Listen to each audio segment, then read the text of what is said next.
Yeah, I think that any time that you lose something for an extended amount of time that I know I love, and it's a big part of my life, and I know our players feel that way as well, as long as with our assistant coaches. When you lose that, you're heartbroken and you're empty, and we did that. We lost that last fall, and it was excuse me, extremely hard to watch high school, other colleges play, NFL play, yet by and large Division II football didn't play. So that was hard to deal with, and now we have the opportunity to come back with a great season of games, and think that we're going to get those in with very little issues. So there's a lot of hope. There's a lot of excitement. There's a lot of energy, and that piece that we lost last fall is now back intact, and I'm really excited about that for our players.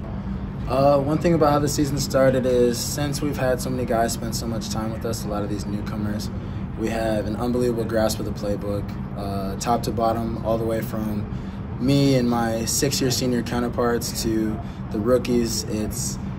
We're all the way through all of our calls, and at this point we're repping through our stuff, rolling through our stuff in a random order instead of, the blocked out way that you study it. So the biggest thing that I've seen is just an unbelievable grasp of the playbook, and how much better and how much farther along we've come from that point. It was incredible. I felt like a little kid again, being able to go out there and play football, and just be able to gear up for a season and play the game of football in a competitive way. It was an outstanding feeling. I can't imagine what Thursday night's going to feel like walking out there. Well, I've been fortunate to be around USF football, I think, for 15 total years in two different stints.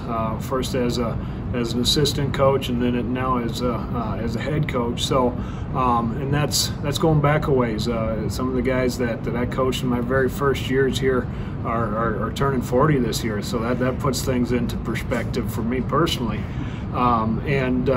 I want all of our football playing alumni to know that once a Cougar, always a Cougar, and they're always welcome. And we do talk a lot about this family, not only our family in this locker room that we're living and enjoying being a part of right now, but our Cougar family from all over the place that we know watches us, we know takes great pride in us, and our players feel that support from our alumni, and it's a great thing. There's with the tradition and the success USF football's had for many years, it's a privilege and an expectation, and one that we don't take lightly on this team.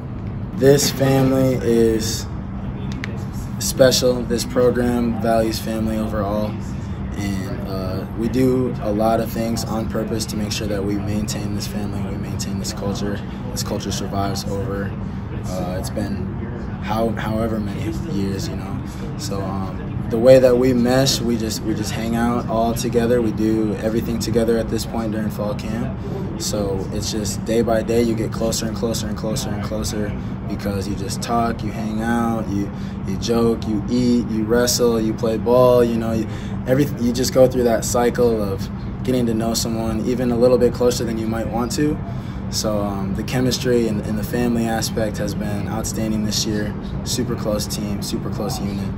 I'm loving it. I like football. It's a game I've played since I was a little kid, and I remember when I was in high school, I was talking with my mom about it. It was like, football's just fun. It's just fun. I just enjoy doing it. I just have a blast playing it.